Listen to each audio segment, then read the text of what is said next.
सुनबाई, एक गोष्ट बोलू? डोकं शांत ठेवून ऐक. विमल तिची सून निशाला जवळ बोलत असते. तेव्हा स्वयंपाकघरात काम करत निशा बोलते, हा बोला ना आई. तेव्हा विमल बोलते, हे बघ निशा, अवनी आजकाल घरी उशिरा येत आहे. ती मित्रमैत्रिणींबरोबर अभ्यास करायला जाते. पण आता व्हॅलेंटाईन डेचे दिवस आहेत. काल संध्याकाळी अवनी घरी आली तेव्हा कोणीतरी मुलगा तिला मोटारसायकलवरून सोडायला आला होता. त्या अवनीने उतरल्यानंतर त्या मुलाला मिठी मारली. एकमेकांनी गळा भेट घेतली. मगच अवनी घरात आली. हे सर्व मी शेजारची कांता बोलत होतो तेव्हा आम्ही पाहिलं. आता कांता माझ्या तोंडाकडे पाहत बोलत होती, काय जमाना आला आहे. तुला या सर्व गोष्टीची माहिती असतील तर ठीक आहे, पण एक तरुण मुलगीची आई आहेस तू. मी अवनीला समजावून सांगते तर ती माझा राग करेल, म्हणून मी तुला सांगत आहे. विमलचे हे बोलणे ऐकून निशा बोलते, आई ती आपली अवनी नसेल. आपली अवनी असं काही करणार नाही. निशा आपल्या मुलीवर शंका घेत नव्हते, पण विमल तरी आपल्या नातीविषयी खोटं का बोलेल असा विचार करून निशा बोलते, ठीक आहे, तुम्ही बोलत आहात तर मी अवनी बरोबर बोलते, पण तुम्हीही तिच्या आजी आहात. तुम्ही सुद्धा तिला समजावू शकता. तेव्हा विमल बोलते, सुनबाई, एक आईशिवाय कोणीच आपल्या मुलीला समजावू शकत नाही. आणि मला हे सुद्धा माहीत आहे, तू जर शांतपणे प्रेमाने अवनीला विचारलीस तर ती काहीच तुझ्यापासून लपवून ठेवणार नाही. एवढं बोलून विमल स्वयंपाकघरातून आपल्या रूममध्ये येऊन बेडवर पडून आपल्या मुलीला आठवू लागते. कॉलेजचे पहिलं वर्ष होतं तेव्हा दीक्षाचं कोणाबरोबर तरी प्रेम झाले. ते प्रेमात एवढी वेडी झाली होती की सर्वांनी सांगूनसुद्धा तिच्यावर काहीच परिणाम पडत नव्हता. विमल नेहमी आपल्या मुलीची बाजू घ्यायची. आईच्या भोलेपणाचा फायदा दीक्षाने घेतला आणि कॉलेज पूर्ण करण्याअगोदरच एका व्हॅलेंटाईनच्या डेच्या दिवशी कुणाला तरी न सांगता दीक्षाने मंदिरामध्ये लग्न केले. कॉलेजच्या शेवटच्या वर्षात असतानाच ती गरोदर राहिली आणि तिने कॉलेजला जाणेसुद्धा बंद केले. तेव्हा दोघे अगोदर एक रूम भाड्याने घेऊन तिथे राहत होते. मुलगा तसा श्रीमंत घराण्यातील असल्यामुळे पैशाची तेवढी चिंता नव्हती. पण एके दिवशी तो मुलगा दीक्षाला सोडून कुठेतरी निघून गेला. 7 दिवस तिने वाट पाहिली, पण तो काही आलाच नाही. त्याचा मोबाईलसुद्धा बंद होता. तेव्हा दीक्षाने त्याच्या मित्राकडे चौकशी केली. तेव्हा त्यांच्याकडून समजले की तो त्यांना सांगत होता, दीक्षा आता काही माझ्या कामाची राहिली नाही. तसंही तो मुलगा या शहरातील नव्हताच. त्याच्या कुटुंबाविषयी सुद्धा दीक्षाला काहीच माहिती नव्हती, कारण तो फक्त शिकण्यासाठी या शहरात आला होता. आता दीक्षा कोणाला काहीच सांगू शकत नव्हती, कारण कोणाचेही न ऐकता स्वतःचा निर्णय घेतला होता. आता तिला समाजात तोंड दाखवायला सुद्धा जागा उरली नव्हती. त्यात पोटात मूल वाढत होतं. त्याचे टेन्शन यातून ती बाहेर आलीच नाही. तिने स्वतःचं आयुष्य संपवलं. या विचाराने विमलच्या डोळ्यात पाणी आले. तेवढ्यात तिथे निशा आली. तेव्हा विमलने आपले अश्रू लपवत तिला विचारले, सुनबाई काय झाले? तेव्हा निशा विमलला बोलते, आई तुम्ही खरं बोलत होतात. अवनी त्या मुलाला आपल्या नकळत भेटते.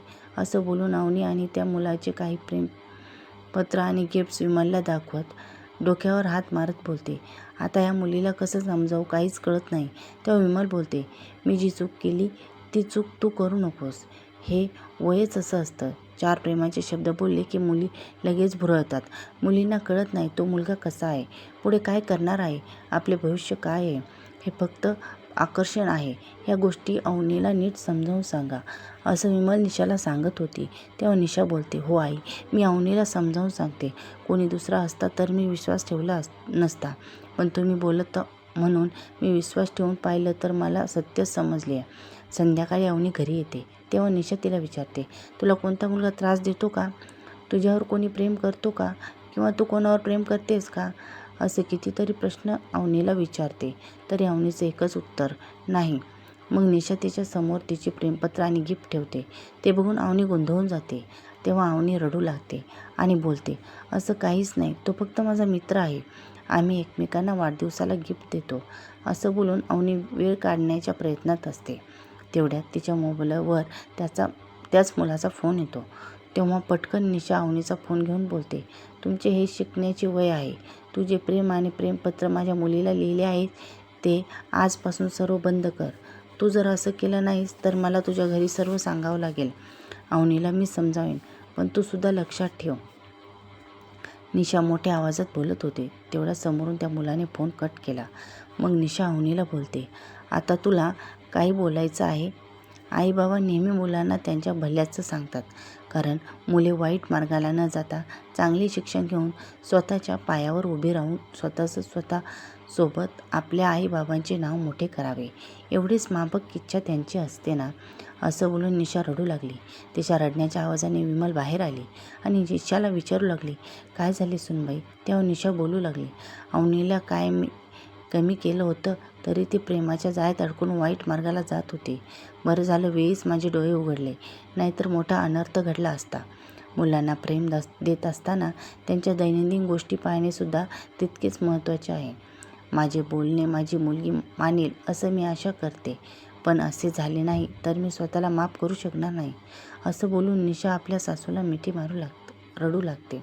तेव्हा बाजूला उभी असलेली अवनी बोलते, आई तू शांत हो. आजपासून माझ्या हातून कोणतीच अशी चूक होणार नाही ज्याचा तुला त्रास होईल. असं म्हणत ती स्वतःच मोबाईल घेऊन त्या मुलाचा नंबर ब्लॉक करून डिलीट करते. तेव्हा निशा आपल्या मुलीला मिठीत घेते. आत्ताच्या पिढीला जास्त स्वातंत्र्य दिले जात आहे. मुली शाळा कॉलेजात असताना तेव्हा त्यांना हवं ते दिले जाते. त्याने मित्रमैत्रिणींबरोबर फिरणं ही आजकाल कॉमन गोष्ट झाली आहे.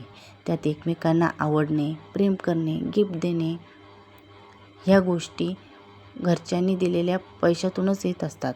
म्हणून प्रत्येक आईबाबांची जबाबदारी आहे की हे वय असंच असतं. त्या वयात आपल्या मुलांना बरोबर एक मैत्रीण नातं जोडून त्यांना वाईट मार्गाला जाण्यापासून रोखले पाहिजे. सर्व चांगला व्हावा अथवा आई होण्याचा प्रयत्न करावा, पण जे आपल्या मुलांचा चांगला मित्र आणि चांगली मैत्रीण होतात तेच खरे आईबाबा ह्या नात्यात यशस्वी होतात. जर कहाणी आवडली असेल तर नक्की चॅनलला सबस्क्राईब करा. धन्यवाद.